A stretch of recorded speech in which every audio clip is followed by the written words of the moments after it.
বিশ্বকাপ ফুটবলে অংশগ্রহণ নেই বাংলাদেশের, কিন্তু প্রিয় দলের সমর্থন দিতে আয়োজনে পিছিয়ে নেই এখানকার ফুটবল সমর্থকরা। নকআউট ম্যাচে জাপানের বিপক্ষে ব্রাজিলের জয়ের উৎসবে ঢেউ টেক্সাস থেকে ছড়িয়েছে বাংলাদেশের পথে প্রান্তরে। খেলা শুরুর অনেক আগে হিলি বাজারের খাদ্য গুদাম মোড়ে বড় পর্দায় খেলা দেখতে হাজির হন সমর্থকরা। জাপানের গোলের সাথে সাথে উপস্থিত আর্জেন্টিনা সমর্থকদের উচ্ছ্বাসে কিছুটা নীরব হয়ে যান ব্রাজিল ভক্তরা। তবে কাসেমিরোর গোলে ভাঙে সেই নীরবতা।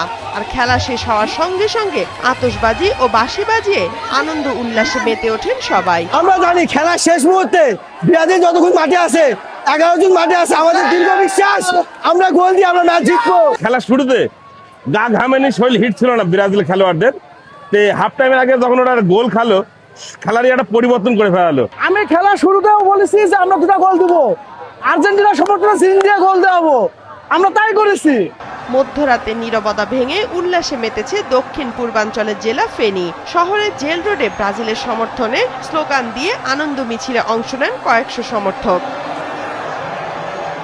জাপান ব্রাজিলের নকআউট ম্যাচকে ঘিরে চট্টগ্রাম বিশ্ববিদ্যালয়ে জেগেছিল পুরো রাত। বড় পর্দায় খেলা দেখতে শুধু সেলেসাও সমর্থকরাই না, ছিল জাপান ও আর্জেন্টিনার ফ্যানরাও। ম্যাচের প্রতিটি মুহূর্তে সমর্থকরাও কাটিয়েছে উত্তেজনায়।